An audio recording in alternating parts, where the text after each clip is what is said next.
आज की क्लास में हम लोग देखेंगे भगवत गीता।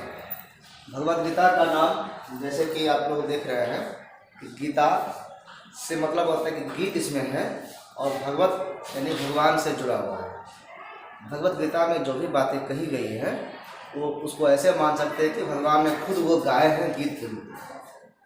तो भगवत गीता श्लोक के रूप में है। इसके बारे में लोग जो बात करते हैं और जो महात्मा से बताते हैं कि जितने भी पुराण हैं, वेद है, उपनिषद है, उसमें जो बातें कही गई हैं तो सभी लोगों के लिए ये संभव नहीं है कि सारे पुराणों को, उपनिषदों को पढ़ करके समझ के उसको जीवन में उतार सके। उतना समय सबके पास नहीं रहता है। इसलिए भगवान कृष्ण ने समझिए इसको कि एक संक्षेप रूप में, सूत्र रूप में सबको समेकित करते हुए एक ग्रंथ का नाम रूप दिया और वो गीता है। अब गीता का क्या जिसको देने का यही उद्देश्य था तो ऐसा नहीं, इसके पीछे कहानी है। गीता का जब उच्चारण किया गया, जब इसका वाचन किया गया भगवान कृष्ण के द्वारा, इसका वाचन किसने किया है? कृष्ण। और ये संवाद के रूप में है, बातचीत के रूप में। बातचीत किससे क्या किया है तो सुनते हैं आप लोग? गीता का नाम कभी नहीं सुने हैं? ये इनका संवाद अर्जुन से।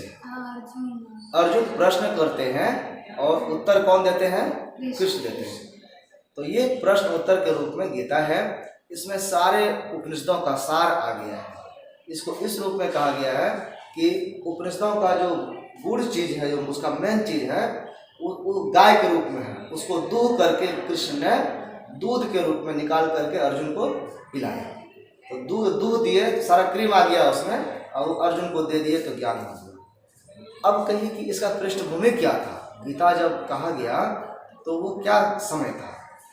ये महाभारत कालीन समय था और इसीलिए गीता को महाभारत का एक अंश कहा जाता है, एक पार्ट है। अगर महाभारत इतना मोटा है तो उसके बीच का पार्ट कुछ गीता है। और ये कहा भी महाभारत युद्ध में ही कहा गया है। युद्ध स्थल में एक तरफ था कौरव, एक तरफ कौन था? कौरव। ये संख्या 100 में, 100 भाई, और दूसरे तरफ था पांडव, ये संख्या में 5। मेन लड़ाई इसी का था, ये गोतियारी झगड़ा था, समझे ना? और झगड़ा था बंटवारे का, झगड़ा था हक का कि राजगद्दी पर कौन बैठेगा। युधिष्ठिर से पांडव में सबसे बड़ा था, वो राजा बने हुए थे। उससे इन लोगों ने बेईमानी से किसी तरह से युद्ध करके नहीं जीत पाया तो वो जुआ खेल करके जीत लिया, ठीक है ना? कई कहानियां इसमें हैं, आप लोग देखकर समझेंगे। तो वो शासन पर कब्जा इन्होंने कर लिया। इन्होंने उनको वनवास भी दे दिया, 14 वर्ष का वनवास भी काट लिया। काट के जब आए तो इनको अपना हिसाब मांगे तो नहीं, समझ गए ना? ये कहे आधा दे दो, आधा भी नहीं दिया। बोले 5 गांव दे दो 5 भाई के लिए, वो भी नहीं दिया, यानी कुछ भी नहीं दिया। तब इसके पास अंतिम उपाय बच गया, युद्ध करना पड़े। और ये चाहता था कि इसको मार दे तो हमारा कांटा निकल जाएगा। तो युद्ध की स्थिति थी। अब जब युद्ध का स्थिति होगा तो 2 पार्टी में युद्ध होगा। ये युद्ध कहाँ हुआ? कुरुक्षेत्र में। कहाँ हुआ? कुरुक्षेत्र, दिल्ली के पास, हरियाणा के पास उधर है। कुरुक्षेत्र में युद्ध हुआ। तो युद्ध भूमि में लोग जो आएंगे, इन दोनों के अपने अपने लोग आएंगे। अब दोनों तो एक ही परिवार के लोग थे। 2 भाई में अगर लड़ाई हो तो अगर कोई रिश्तेदार आएंगे तो किसका होगा? दोनों का न होगा संबंधी। अगर मौसा है, मामा है, तो दोनों तरफ का न है। गुरु है, दादा है, तो वो सब तो था ही। बाकी अन्य जो दोस्त वगैरह थे वो भी हुए और इस तरह से 2 ग्रुप में लड़ाई हुई। इस ग्रुप में क्योंकि जिस समय युद्ध हो रहा था उस समय राज्य कौरव के पास था। तो कौरव के राज्य में होने के कारण उनके साथ शासन व्यवस्था पूरा था। उसमें सबसे मुख्य था भीष्म पितामह। भीष्म पितामह जो थे उनका कहना था कि गद्दी पर जो बैठा रहेगा उसकी रक्षा करेगा। गद्दी पर बैठा था कौरव, इनकी रक्षा करने लगे, इनके ओर से लड़ा। ऐसे रुद्रोण थे, कर्ण थे और भी कई सारे थे। अब पांडव की तरफ कुछ कुछ छोटे छोटे राजा उसके साथ भी थे। एक बचता है कृष्ण। कृष्ण के पास जब गए लोग, कृष्ण के की फुआ थी पांडव की माँ, मतलब कि जो कौरव जो अर्जुन का माँ था ना, वो कृष्ण का फुआ था, यानी ये मेरा भाई थे, रिश्तेदार थे ना ये भी, तो ये संबंधी भी थे, तो इसलिए इनसे मदद मांगने गया। तो कृष्ण कहा कि भाई तुम दोनों तो मेरे ही आदमी हो, हम किसके तरफ से लड़ेंगे। तो इनके पास जब आया मांगने के लिए, तो ये ऐसे लेटे हुए थे, ठीक है, सोए हुए थे। तो बोला कि जो आएगा पहले उसको पहले मौका मिलेगा, कि जो मांगेगा वो देंगे। अगले दिन आया इधर, ये दुर्योधन जब पहले आ गया, समझे ना। अब दुर्योधन देखा कि कृष्ण सोया हुआ है, तो क्या किया, उस सर के पास आके खड़ा हो गया। यहाँ पे कौन खड़ा हो गया, दुर्योधन। बाद में अर्जुन आए तो देखा कि उधर खड़ा है, वो अर्जुन आकर के यहाँ खड़ा हो गया। ये अर्जुन है और ये दुर्योधन। कृष्ण का नींद टूटा, सुधा ये आँख खोलेगा किसको पहले देखेंगे बताइए? इनको देखेंगे। वो पीछे देखती है, कैसे बोलते ये आँख खोलेगा तो उठेगा, तो ऐसे ना उठ के बैठेगा, तो सामने जाएगा उसको देखेगा, ये पीछे वाले को देखेगा। तो कृष्ण देख लिए अर्जुन को, तो आओ अर्जुन आओ। अर्जुन को बुलाया, नमस्ते किया, इधर से दुर्योधन दौड़ करके आया, अरे नहीं नहीं नहीं नहीं, पहले हम आए हैं। तो बोलते अरे पहले आए तो हम देखे थे इसको पहले, तो सही जगह खड़ा नहीं था, लेकिन इसको मौका मिलना चाहिए, क्योंकि ये पहले आए, इसको देखे हैं। तो ये लड़ने लगा कि नहीं था, बेईमानी करना चाहते हैं, बेईमानी करना चाहते हैं, आप उसको अपना मानना चाहते हैं, इसलिए तो ये कहा कि नहीं ठीक है, तो उसी को दे दीजिए मौका, जो चाहता है पहले उसी को दे दीजिए। तो बोला कि ठीक है बोलो। ये कहा कि आप हमारे साथ युद्ध में लड़िए, आपका सहयोग चाहिए। तो कृष्ण बोले कि ऐसा नहीं हो सकता, हमारी शक्ति दो भाग में है, एक तरफ है कृष्ण और एक तरफ है इनकी सेना। बोला कि मेरी सेना जो है कितना, आप छोनी मत, 18 करोड़ की कितना था।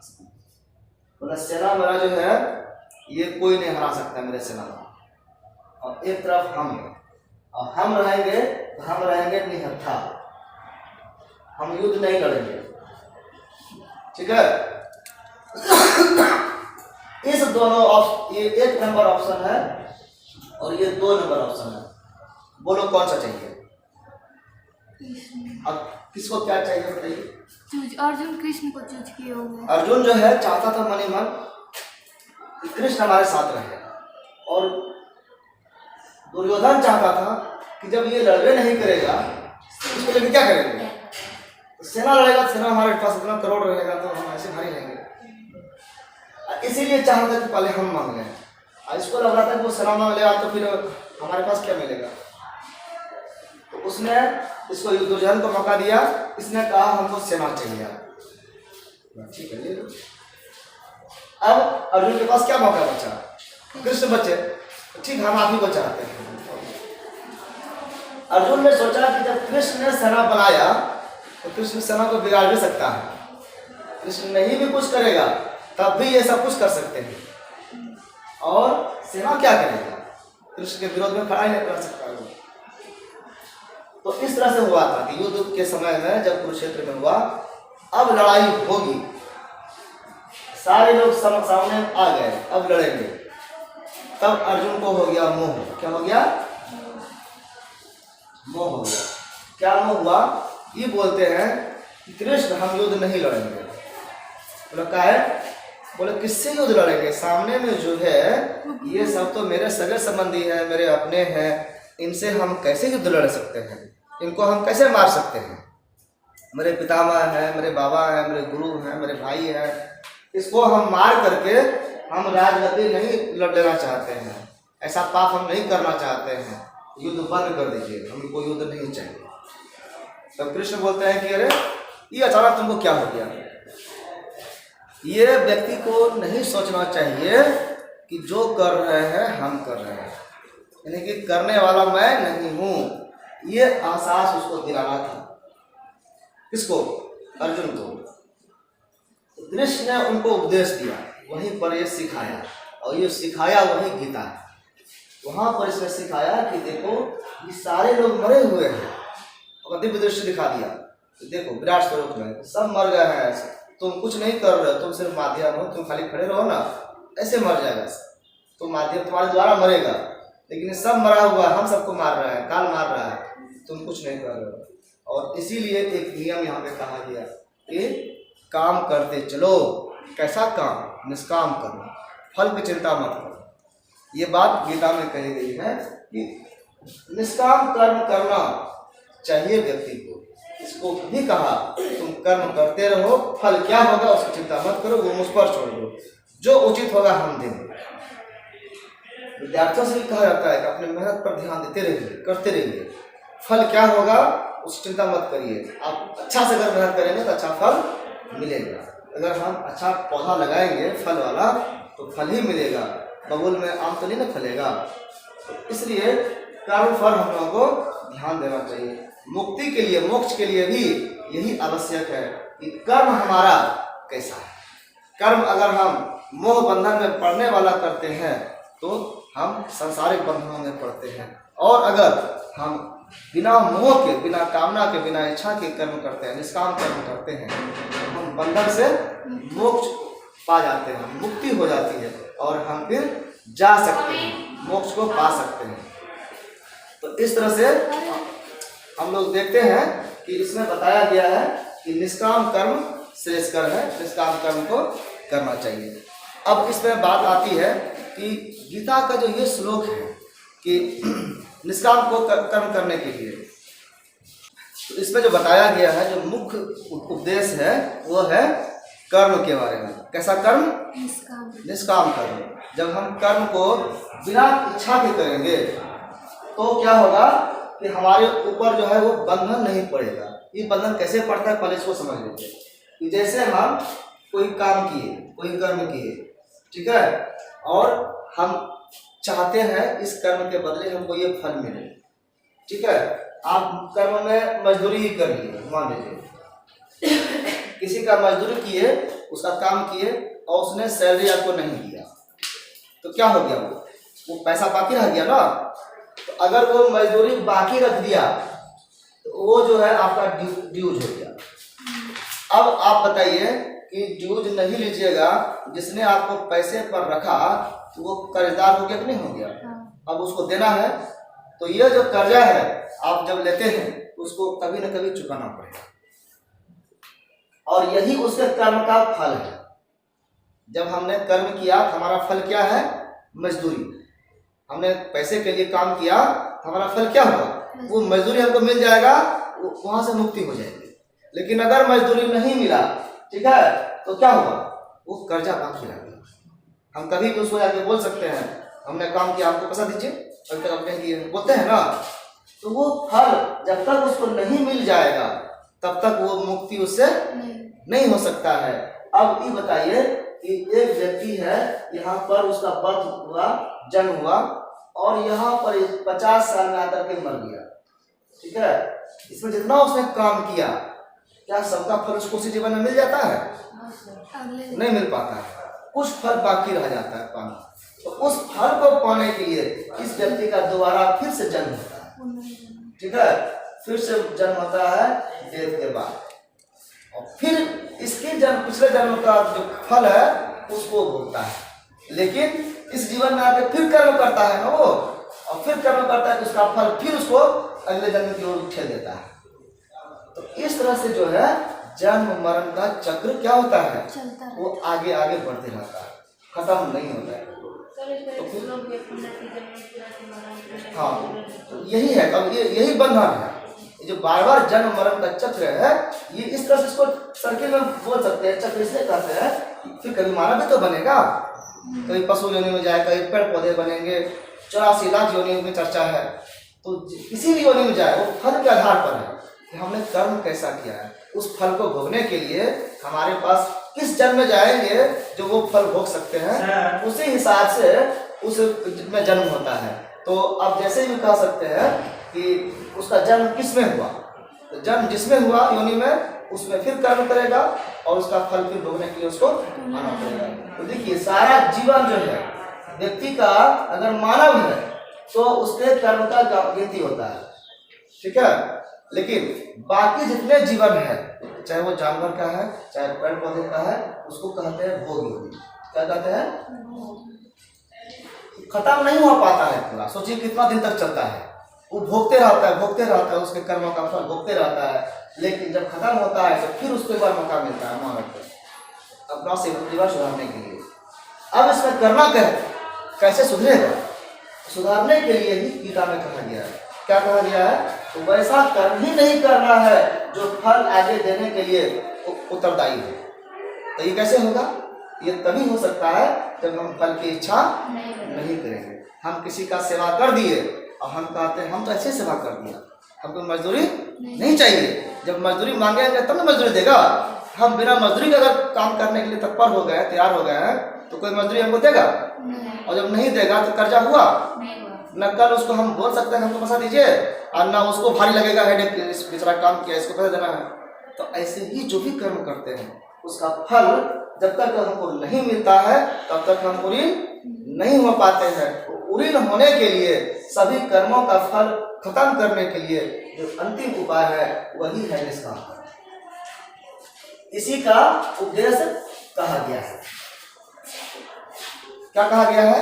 कैसा कर्म करना है? निष्काम कर्म। काम का मतलब क्या हुआ? कामना। कामना मतलब इच्छा नहीं करना, इच्छा रहित कर्म करना है। अगर इच्छा रहित कर्म करते हैं तो क्या होता है? मोक्ष का रास्ता अग्रसर होता है।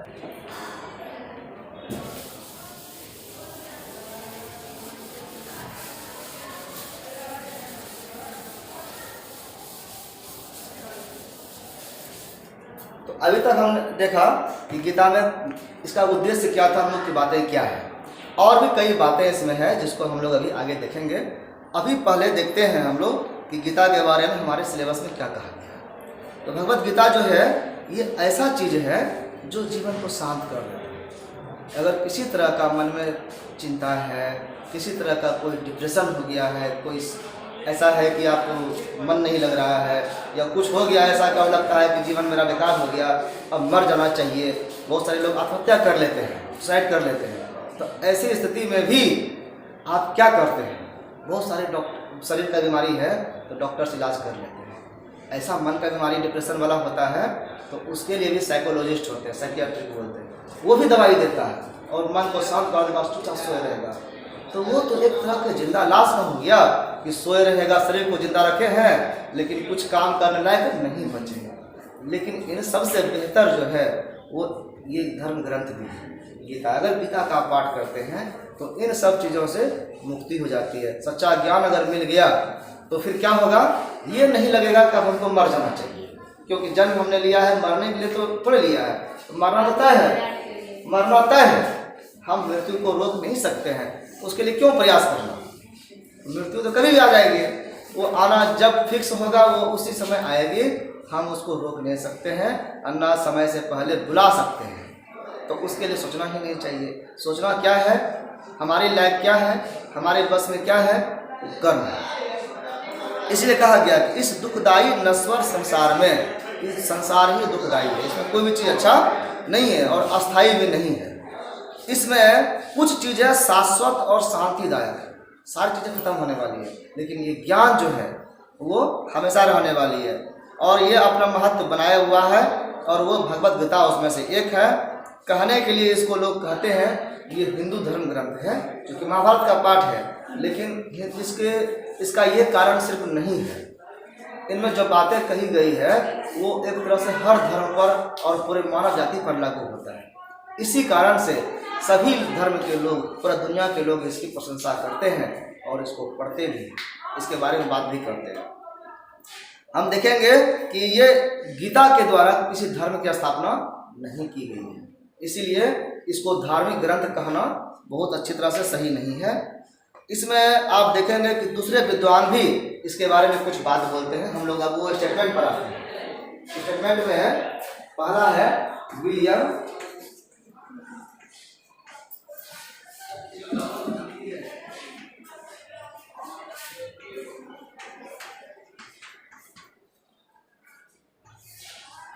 विलियम वान हम्बोल्ट। ये अब सोच लीजिए कि ये इंडिया का तो नहीं होगा, ये इंडिया से बाहर का है। अब इन्होंने ये कुछ भी हो, इसको हिंदू तो नहीं होंगे, क्रिश्चियन होंगे। इनका क्या कहना है वो सुनिए। गीता सबसे सुंदर और यथार्थ अर्थों में संभवतः एक दार्शनिक गीत है। गीता में गीत लगा हुआ है, अभी बताया कि ये ईश्वर का गीत है, तो ये भी कह रहे हैं कि ये दार्शनिक गीत है जिसमें कई दर्शन का मिलावट है, कई चीज़ों को बताया गया है, जो किसी ज्ञात भाषा में लिखा गया है। और एक भाषा है जो किसी भाषा में लिखा गया है। अब देखिए, है लिखा हुआ संस्कृत में, आज उसको हिंदी में भी पढ़ते हैं, ठीक है। इसको ट्रांसलेट इंग्लिश में भी करते हैं या अन्य भाषाओं में भी ट्रांसलेट किया गया है। अब जो क्रिश्चियन होंगे तो वो इंग्लिश वाले लिटरेचर को पढ़ेंगे, उसको पढ़ के कुछ समझेंगे, उसको क्या पता कि किस भाषा में लिखा गया है या संस्कृत की भाषा है। वो यही कहना चाहते हैं कि किसी भाषा में भी लिखा गया हो, ये बहुत ही इम्पोर्टेंट है, जो बहुत सुंदर है और यथार्थता पर, रियलिटी पर टिका हुआ है, और ये दार्शनिक गीत है। किसका कहना है? विलियम वान हम्बोल्ट। दूसरे हैं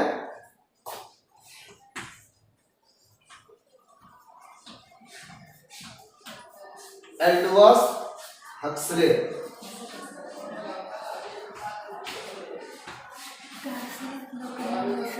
इनका क्या कहना है? गीता शाश्वत दर्शन के जो शाश्वत अंग हैं, जो हमेशा रहने वाले हैं, कभी भी रचे गए सबसे स्पष्ट एवं सर्वांगपूर्ण सारांशों में से एक है। यानी कि एक ये सारांश है।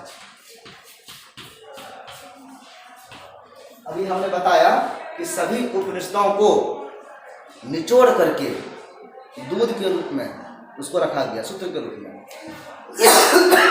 गीता बहुत पतली है, इसलिए ये सारांश है। ये भी कह रहा है हक्सले कि गीता शाश्वत दर्शन के कभी भी रचे गए, जितने भी रचना हुई हैं पहले, सबसे स्पष्ट है उसमें से निकाल करके, और सर्वांगपूर्ण और पूरा एक पूर्णता को समेटे हुए है, हर बातों को अपने में लिए हुए है, और ये सारांशों में से एक है। जितने भी सारांश हैं उसमें से एक है ये। इसलिए न केवल भारतीयों के लिए वरन संपूर्ण मानव जाति के लिए इसका इतना अस्थायी मूल्य है। यानी कि ये गीता जो है ये सारांश है, फॉर्मूला है, और ये सिर्फ भारत के लोगों के लिए ही नहीं, पूरी दुनिया के लिए, पूरे मानव जाति के लिए लाभदायक उपयोगी है। ऐसे ही जर्मन के विद्वान हैं जे डब्ल्यू होमर। ये इनका क्या कहना है होमर साहब का? गीता एक अनश्वर महत्व का ग्रंथ है। नश्वर का मतलब होता है नाश होने वाला, अनश्वर का मतलब क्या हुआ? जो नाश नहीं होता है। तो ऐसा इतना अस्थायी रहने वाला महत्व का ये ग्रंथ है। यह पुस्तक हमें न केवल गंभीर अंतर्दृष्टि प्रदान करती है,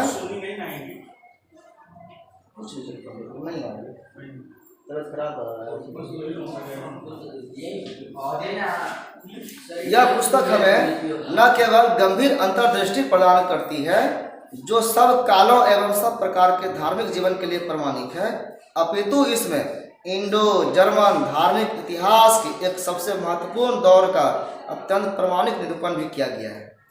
आप ये देखिए, ये कह रहे हैं जर्मन के हैं, ठीक? और जर्मनी कहाँ है और भारत कहाँ है? आप सोच लीजिए, सब तो पृथ्वी पर ही है। तो ये इन्होंने रिसर्च किया और इन्होंने पाया कि महाभारत काल में जो युद्ध हुआ था, महाभारत का उसमें सिर्फ युद्ध भारत का नहीं हुआ था, भारत के ही दोनों कौरव पांडव के युद्ध के बीच में भाग लेने के लिए इसके दोस्त भी आए थे। अभी बताए ना, तो वो दोस्त कहाँ से आए थे? वो खाली भारत के नहीं थे, भारत से बाहर के भी लोग थे। इतना पूरा ब्रह्मांड पर इसका साम्राज्य था, पूरे पृथ्वी पर साम्राज्य था कि हर एक कोने से लोग आए थे। वो चाहे कौरव में आए और चाहे पांडव में आए, किसी न किसी पार्ट में वो जरूर गए थे। जब ये वो कौन सा एक जो अस्थाई होने वाला जो सम्राट के लिए यज्ञ किया था युधिष्ठिर ने, उसमें चारों दिशाओं में उन्होंने अपने आदमी को भेजा था। जो भी राजा है वो या तो मेरा अधीनता स्वीकार कर लीजिए, हमको राजा मान लीजिए, महाराजा, और अगर हमको नहीं मानते हैं तो युद्ध करिए हमसे और हमको हराइए। या तो हार मान लीजिए या हरा दीजिए हमको, ये ना होगा। अगर हार मान लिए तो हमारे मित्र बन गए, हमारे अंग हो गए। अगर नहीं हारे, हार माने तो युद्ध करिए, फिर हमसे हार जाइए, फिर हमारे राज्य का पार्ट बन जाइए। तो इस तरह से चारों दिशाओं में उन्होंने आदमी को भेजा था और हर जगह जा करके सबको पराजित किया था। तो चारों दिशाओं मतलब कि पूरे जर्मनी तक भी, अमेरिका तक भी गया हुआ लोग ना, हर जगह जा करके, तो वो सब इनके अधीन में थे और वो सभी युद्ध करने आते थे। तो यही कहना है इनका कि ये ऐसा मतलब कि ग्रंथ है जो एक अंतर्दृष्टि देता है, हमारे अंदर वो ज्ञान जगाता है और कहता है कि सब काल एवं सब प्रकार के धार्मिक जीवन के लिए प्रमाणिक है। और धार्मिक जीवन के लिए प्रमाणिक तो है ये, इसके साथ ही कह रहा है कि इंडो जर्मन का जो धार्मिक इतिहास है उसको भी ये प्रेरणा देता है और उसके प्रमाण के रूप में काम करता है। एक और है, नाम है उनका श्री कृष्ण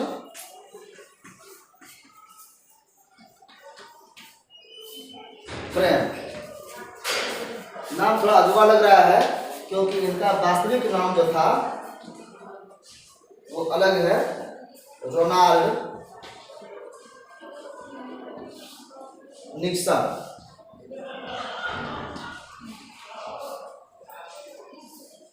रोनाल्ड निक्सन जो थे ये कृष्ण प्रेम में इतने डूब गए गीता को पढ़ करके कि इन्होंने अपना नाम बदल दिया और नाम क्या रख लिया? श्री कृष्ण प्रेम। और इनका क्या कहना है? जिस किसी के पास भी आंखें हो, आँख सबके पास है, लेकिन जिसके पास भी आंखें हो, अंतर्दृष्टि है, ज्ञान है, समझने के लिए वो तर्क है, उसके लिए गीता सत्य की प्रत्यक्ष अनुभूति पर आधारित एक ग्रंथ है और उस मार्ग के बारे में है जिससे सत्य तक पहुंचा जा सकता है। यानी कि ये गीता को एक रास्ता बता रहा है कि अगर गीता पढ़ते हैं आप सत्य रास्ते तक पहुंच सकते हैं, जो वास्तविक जीवन का लक्ष्य है वहां तक आप जा सकते हैं और सत्य की प्रत्यक्ष अनुभूति कर सकते हैं, उसके बारे में आप जानकारी प्राप्त कर सकते हैं। गीता हिंदू या अन्य किसी धर्म की विशेष संपत्ति नहीं। ये क्या कह रहे हैं? ये सिर्फ हिंदुओं का ग्रंथ नहीं है, क्योंकि अगर सिर्फ हिंदुओं का ही ग्रंथ रहता तो वो सिर्फ हिंदू ही पढ़ते, बाकी लोग क्यों पढ़ते इसको? और बाकी लोग नहीं पढ़ते तो फिर रोनाल्ड निक्सन कैसे पढ़ता उसको? और ये जब पढ़ते नहीं तो इसका महत्व को कैसे जानते? और जानते नहीं तो ये कैसे भक्त बन जाते? इसलिए कह रहा है गीता पढ़ने की आज़ादी सबको है, सबको छूटे, सब पढ़ सकता है, क्योंकि ये पूरे मानव जाति के लिए कहा गया है। और इसी कारण से जब पूरे मानव के लिए ये बात करता है, ये पूरे मानव जाति का धर्म ग्रंथ है, सिर्फ हिंदुओं का ग्रंथ नहीं है। प्रत्येक धर्म में कहीं ज़्यादा तो कहीं कम गहराई में छिपा हुआ यह पाया ही जाता है। यानी जितने भी दुनिया में धर्म हैं, हर एक धर्म में जो धार्मिक बातें कही गई है उन बातों का समावेश अगर आप बढ़िया से देखेंगे तो गीता में मिलता है। यानी गीता के लगता है कि गीता से बातें कुछ चुरा करके, इससे कुछ उठा करके धर्म में शामिल किया गया है, और इसीलिए लगता है कि गीता हर एक धर्म में समाया हुआ है। आप उसमें देखेंगे, अभी हम कल ही एक जगह बातचीत हो रही थी या फिर कुछ वीडियो भी आप लोग देखते होंगे कि भारत की भाषा जो है कई सारे मिक्सचर है। हिंदी के बारे में बोला ही जाता है, एक भाषा यहाँ भारत में है संस्कृत, ठीक है। संस्कृत भाषा जो अभी यहाँ पे लिखे भी थे, तो संस्कृत के बारे में कहा जाता है ये मदर लैंग्वेज है, ठीक है। ये सही भाषाओं का सभी जितने भी है बोलचाल में या लिटरेचर में सबकी ये माँ है, ठीक है। और इसका प्रूफ भी मिलता है। क्या कहते हैं कि बहुत सारे शब्द इससे निकल करके दूसरे में गए, ठीक है। और इस तरह से लगता है कि संस्कृत से शब्दों को चुरा चुरा करके अन्य भाषाओं का निर्माण हुआ है, ऐसा कह सकते हैं, ठीक है। तो संस्कृत में मदर हो गया, लेकिन कुछ लोग आरोप भी लगाते हैं, क्या कहते हैं कि ऐसा नहीं है कि संस्कृत से सभी भाषाओं में चारों तरफ गया। ये जो आप एरो दिखा रहे हैं ऐसे जा रहा है, ये बात आपको लग रहा है कि सही है, आप संस्कृत के महानता को बता रहे हैं। वास्तविक बात ये है कि सभी भाषाओं से चुन चुन करके शब्द को लाया और संस्कृत बनाया, समझे ना? समझ में आया क्या बात हो रही है? संस्कृत ही मिक्सचर है, संस्कृत में ही सभी भाषा आया है। अब लोग अपने अपने तर्क को बताते हैं कि हमारी भाषा अंग्रेजी में ये थी, इसको संस्कृत में ले लिया, हमारी भाषा उर्दू की ये थी, उसको संस्कृत में ले लिया। जैसे आज हिंदी में बहुत सारे मिक्स करते हैं हम लोग इंग्लिश, उर्दू, फारसी सब सारा चीज़ बोलते हैं, पता ही नहीं चलता है। हमको लगता है हम हिंदी बोलते हैं और शब्द उसमें कई शब्द भाषा का रहता है। तो ऐसे ही लोग आरोप भी लगाते हैं। तो इस आरोप से हम लोग घबराना नहीं है, इसके बारे में चर्चा हम नहीं करते हैं, विद्वान इसके नहीं है। तो भगवत गीता के बारे में भी यही बातें एक तरह से हो गई कि नहीं, कि भगवत गीता में जो बातें कही गई है वही बातें अन्य धर्मों में भी कही गई है। तो क्या कह सकते हैं कि अन्य धर्मों से बातें को चुरा चुरा करके उठा तो गीता में समेटा गया है? ये नहीं है। क्यों? क्योंकि इसके लिए जानना पड़ेगा कि पहले कौन, पहले वो धर्म या पहले गीता। तो इसके लिए जानना पड़ेगा रचना काल क्या है, कब कौन सा धर्म आया है। तो हम जितने भी दिख रहे हैं कि अभी जो मतलब दुनिया में जो बातें होती हैं हिंदू धर्म को छोड़ करके, फिर क्रिश्चियन और इस्लाम और यही पारसी धर्म है ना, तो ये सब धर्मों का जब से उत्पादन हुआ, जब से ये बना, उसका कुछ टाइम पीरियड है, वो फिक्स है, उसके पहले नहीं था। जब से आया है वो बहुत ज़्यादा समय का नहीं है। 2000 साल पहले क्रिश्चियन क्राइस्ट आए थे, तो उस समय से हुआ। तो ये जो समय है तो 2000 से भी कम के इस्लाम है। इसका मतलब क्या है कि उन धर्मों से गीता में नहीं लिया गया है। जो पैदा भी बाद में हुआ है उसका गुण बाप कैसे ले सकता है? बाप का गुण ना बेटा में आ सकता है।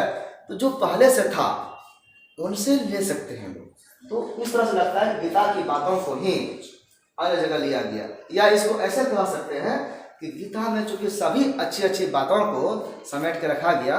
जैसे कि हम बता रहे उदाहरण के लिए कि जब बच्चा छोटा रहता है तो वो लेटा रहता है, बैठ नहीं सकता, खड़ा नहीं हो सकता है। लेकिन जब वो खड़ा होकर चलने की और उम्र में आ जाता है, साल 2 साल का हो जाता है, तो क्या वो हाथ से चलता है? पैर से चलता है। लेकिन अगर हम कह दें किताब लिख करके कि बच्चे जब 6 महीना के होंगे तो वो सर को उठाएंगे, पैर को नहीं उठा के रखेंगे, ठीक है। साल भर के होंगे तो वो पैर पर खड़े होंगे, हाथ पर खड़ा नहीं होंगे, ठीक है। अब ऐसी बातें कहेंगे और पैर से ही चलेंगे। तो ये तो सत्य है, यथार्थ, ठीक है ना। इन बातों को हमने कहा तो ये यूनिवर्सल ट्रूथ हो गया सभी के लिए कि सारे बच्चे जो है पैर से ही चलते हैं। अब कल कोई आकर के और बोलेगा तो हम ये थोड़े कहेंगे, ये जरूरी नहीं है कि हमारी बातों को ही कहा हो, उसने भी वही चीज़ देखा, उसने भी वही बात कहा कि वह सारे बच्चे पैर से चलते हैं। तो अब ये बातें कभी कभी मिल भी सकती है, जरूरी नहीं कि चोरी ही किया गया हो। और जो सत्य होता है, सत्य तो हमेशा एक जैसा रहता है, उसकी अनुभूति लोग करते हैं और अपने भाषा में उसका वर्णन करते हैं। तो जो भी ज्ञान विज्ञान की बातें गीता में है वो अन्य लोग भी अनुभूति किए हैं, उसका प्रत्यक्ष अनुभूति किए हैं, या तो उन्होंने खुद इसको पढ़ करके किया है या खुद इसका अनुभव करके किया है।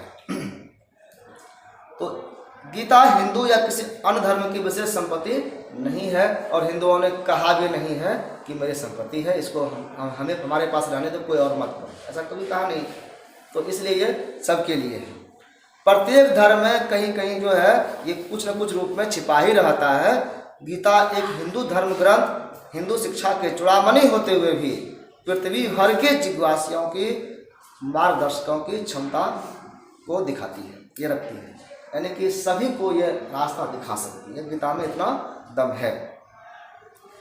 इतने लोगों का अगर हम 4 लोगों का कथन देखें, और भी कई लोगों ने बहुत सारी बातें कहा है, इन सबको अगर हम देखते हैं तो गीता विश्व के किसी भी धर्मावलंबी को प्रेरणा देने वाली है हिंदू धर्म के लिए तो इसका विशेष महत्व है ही, सबको ये कुछ न कुछ देता है।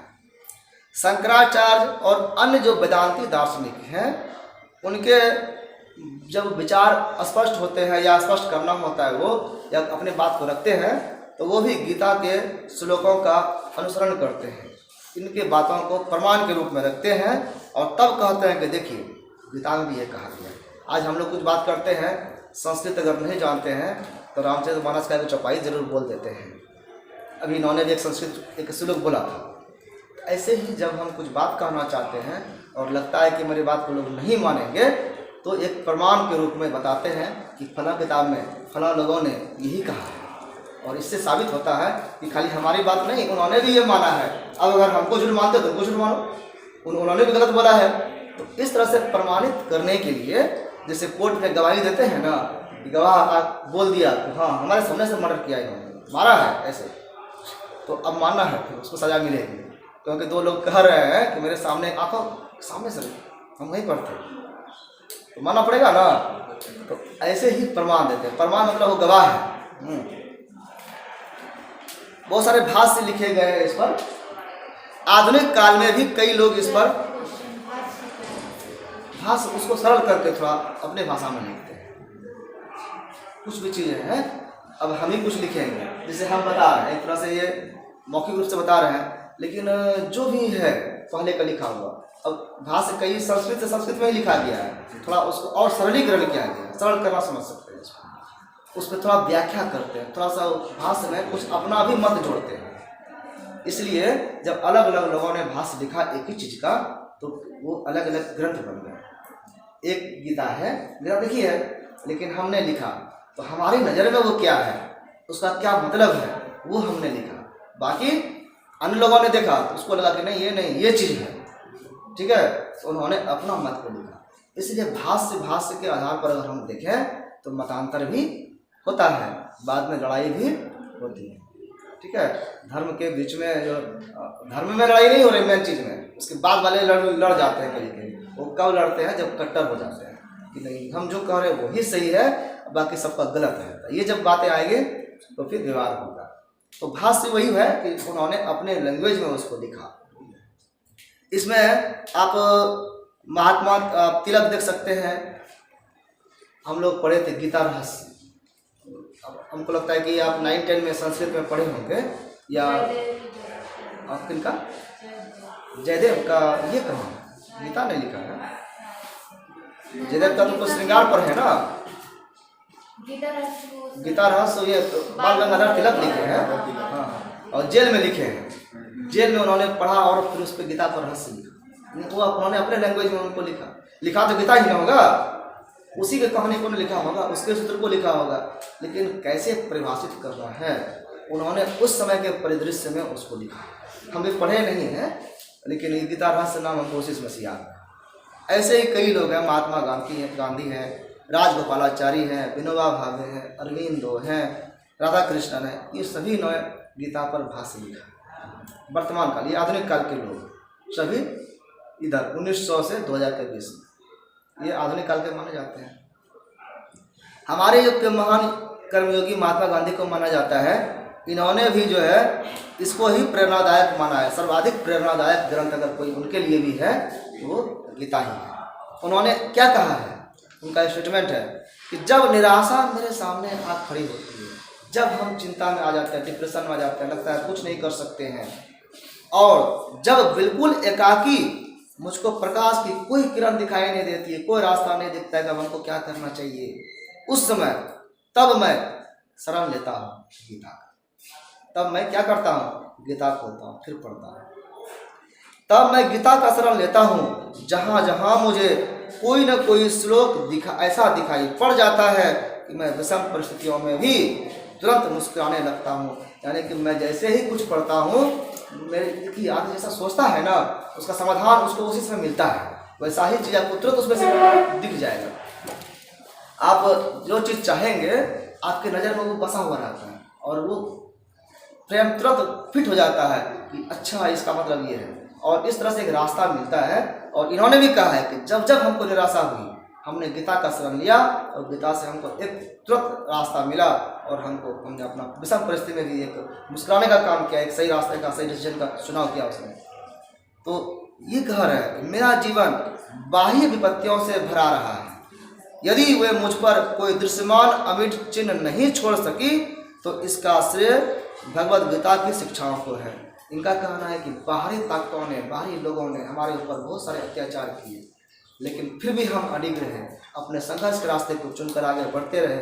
इसका कारण गीता ही है, क्योंकि गीता का उपदेश, गीता की जो शिक्षाएं थी वो हमारे जीवन को अनुसारित कर रहे थे, उसी के आधार पर हम चल रहे थे और इस कारण से प्रभाव हमको कम पड़ा बाहरी लोगों का। इसके बारे में स्पष्ट रूप से तो नहीं कहा जा सकता है कि कब लिखा गया है ये, लेकिन महाभारत का एक अंश है और जब महाभारत हुआ होगा उसी समय लिखा गया होगा। आज इतिहास के लोग इसको बताएंगे कि कैसे और कब रचना हुई थी, लेकिन ऐतिहासिक ग्रंथ के रूप में मान तो रहे हैं लोग, लेकिन कभी कभी लोग कल्पना की दृष्टि से मानते हैं कि काल्पनिक रचना है। ऐसा भी लोग कहते हैं कि रामायण कभी नहीं थी, कृष्ण कभी नहीं थी। तो अब वैसे लोगों का क्या कहना, उसका प्रूफ क्या देना, यहाँ पे कोई गवाह तो है नहीं उस समय का बचा हुआ। तो इसलिए इनकी प्राचीन वाक्य की रचना मतभेद है लोगों में। तो इसकी वाक्य रचना जैसे की गई है, आंतरिक निर्देशों से हम ये परिणाम निकाल सकते हैं, अनुमान कर सकते हैं कि यह निश्चित रूप से कम ईसा पूर्व की रचना है। ईसा पूर्व के, इन ईसा के बाद के नहीं है, उसके पहले की ही रचना है। ये इतना तो कम से कम हो गया, क्रिश्चियन के पहले था। इसका काल लगभग ईसा पूर्व 5वीं शताब्दी माना गया है। हालांकि बाद में भी इसके मूल पाठ में अनेक फेरफेर हुए हैं। कई बार इसके ग्रंथों में, श्लोकों में कुछ चेंजेस भी हुआ है। लोग जो विद्वान होते हैं वो थोड़ा सा 19-20 कर देते हैं, उनको लगता है कि ये गलती है तो वो उसको हटा देते हैं और फिर जब प्रचार प्रसार करते हैं धीरे धीरे इनका ही वो सही चल जाता है आगे, अब बाकी का पीछे वाला मूल पाठ हट जाता है। गीता का जो कथा है वो सर्वविदित है और हमने शुरू में बताया कि श्री कृष्ण ने अर्जुन को यह ज्ञान युद्ध की भूमि में युद्ध करने के लिए, प्रेरित करने के लिए दिया था। युद्ध करना मतलब कर्म करने से संबंधित, कर्म करने के ऊपर उनका फोकस था, फल पर चिंता नहीं करने के लिए कि इसका परिणाम क्या होगा उसकी चिंता तुम मत करो, उसके लिए हम हैं। कुरुक्षेत्र के युद्ध स्थल में अर्जुन जब कौरवों की सेना में अपने गुरुओं, प्रियजनों और रिश्तेदारों को युद्ध के लिए तैयार खड़े देखता है, तब वह कहते हैं कि मैं युद्ध नहीं करूंगा, इनकार कर देता है कि मैं सुहृदजनों को युद्ध में मारकर फिर उससे राज्य में कैसे प्राप्त कर सकता हूँ, इसलिए मैं चैन से नहीं जी सकता हूँ मार करके अपने लोगों को। फिर मेरे सपने में सब लोग आएंगे, उनको तंग करेंगे, ऐसा युद्ध करने से क्या फायदा है, और ये युद्ध क्या हमारे पास हमेशा रहेगा। इन सब चीज़ों को उन्होंने कहा कि ये, तो कृष्ण कहते हैं कि अरे ये युद्ध तुम्हारा नहीं है, ये धर्म युद्ध है और तुम नहीं कर रहे हो, ये सब मैं ही कर रहा हूँ, काल कर रहा है, तुम तो सिर्फ माध्यम हो। तुम अपने आप को मत समझो कि हम कर रहे हैं, ऐसा नहीं करना है। तुम्हारा एक क्षत्रिय, तुम राजा हो, इसलिए तुम्हारा एक कर्तव्य है और ड्यूटी समझ करके इसको करो, और उसके लिए ये मोक्ष का द्वार भी है, जो मरेगा इसमें खत्म पार होते जाएगा, उसको तुम मुक्त कर रहे हो। कृष्ण मानव मात्र के लिए क्या कर्तव्य है, किस प्रकार का कर्तव्य का पालन करना चाहिए, ईश्वर को अर्थात मुक्ति को कैसे प्राप्त कर सकते हैं, इस पर भी इसी के साथ प्रकाश डालते हुए आगे जाते हैं। वह अर्जुन जो है कौन है और युद्ध कहाँ है। तो ये अर्जुन वास्तविक जो है घटना जो है, ये युद्ध भूमि कुरुक्षेत्र की बात तो है, लेकिन ये हमारे पास भी है। हम सभी अर्जुन की तरह, और हम सभी एक समय, हर समय में दोराहे पर खड़े रहते हैं कि कभी ये करें कि वो करें, कुछ करें या नहीं करें। तो इसलिए कहा गया है कि अर्जुन वस्तुतः वह हर मनुष्य है जो जीवन को उलझन भरी राहों में यह तय नहीं कर पाते हैं कि वह सही रास्ते पर कैसे चले, कैसे सही रास्ता को चुनाव करें। हर मनुष्य का जीवन एक युद्ध भूमि ही तो होता है। हम हमेशा जीवन में संघर्ष करते रहते हैं, एक कुछ पाने के ललक में लड़ते रहते हैं। तो गीता क्या सिखाती है कि ये संघर्ष से भाग जाओ, संघर्ष से पलायन करने के लिए नहीं कहता है, ये सिखाता है इसका सामना करो, ये प्रेरणा देता है। पर इसका लक्ष्य किसी भौतिक लाभ की प्राप्ति नहीं है। गीता ये नहीं कहता है कि तुम जमीन हड़पने के लिए संघर्ष करो, समझिए। जो हमारे यहाँ है यही न है, धन औरत, ये सब चीज़ के लिए लोग लड़ता है। इसका लक्ष्य बनाओ उस ईश्वर की प्राप्ति करने के लिए, ईश्वर की प्राप्ति करना है, मोक्ष की प्राप्ति करना है। इसको लक्ष्य बना करके अगर हम करेंगे तो हमको वो फल मिलेगा। इस संसार का सृष्टा और पालनकर्ता जो है उनको पाना है, और वो सिर्फ बाहर नहीं हमारे भीतर भी है। इस तरह से गीता का मुख्य बातें उन्होंने समझाया है। इसके बाद हम लोग जो बात किए निष्काम कर्म, फिर इसमें कुछ योग है, और वो योग कौन कौन सा है उसको भी अगले क्लास में देखेंगे। समाज में इसका क्या प्रभाव हो सकता है, गीता का कितना गुण है, प्रकृति के, ब्राह्मण के क्या लक्षण हैं, ये सब चीज़ इसमें बताया गया है। गीता में एक सबसे बात जो कहा गया है कि मोक्ष प्राप्त व्यक्ति कैसे होते हैं, उनका व्यवहार कैसा होता है, तो लोक संग्रह इसके लिए कहा गया है। लोक संग्रही होते हैं वो, और लोक कल्याण के लिए करते हैं काम। लोक संग्रह का मतलब लोक कल्याण, जन कल्याण होता है। और गीता में यज्ञ के बारे में क्या कहा गया है, महाभारत में यज्ञ क्या है, इन सब चीज़ों को देखेंगे। पिछले क्लास में हम लोगों ने कई बार पिछले क्लास में यज्ञ के बारे में पढ़ा था। वो यज्ञ था वैदिक यज्ञ। अभी जो पढ़ेंगे वो गीता का यज्ञ पढ़ेंगे। यज्ञ तो कई प्रकार के हैं, और उसको कैसे करना है, क्या लाभ है उसको, उन सब चीज़ों को देखेंगे अगले क्लास में।